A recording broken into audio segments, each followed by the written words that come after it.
আসসালামু আলাইকুম রহমতুল্লাহ। আমাদের খামারে গরুর ঘাস কাটার জন্য আমরা একটা নৌকা বানাইতেছি, আমাদের দেশি নৌকা।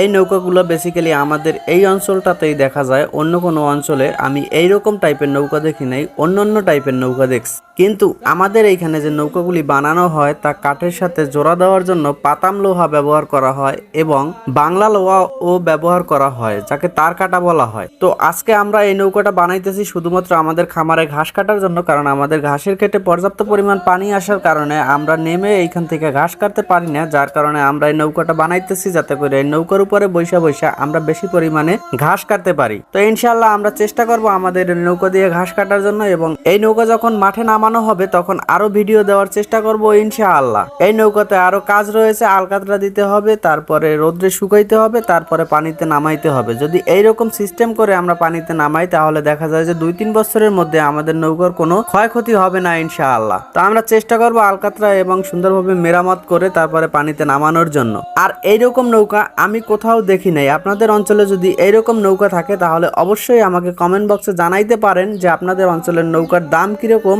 এবং নৌকাগুলি দেখতে কিরকম হয়ে থাকে। আমাদের এই নৌকাটা দেখতে যেরকম সুন্দর, দামেও সেরকম সুন্দর। আলহামদুলিল্লাহ আমরা এই নৌকাটা নিছি মাত্র 11,500 টাকা দিয়ে। তো আপনারা কমেন্ট করে জানান। সকলে ভালো থাকবেন, আমাদের জন্য দোয়া করবেন। আসসালামু আলাইকুম রহমতুল্লাহ।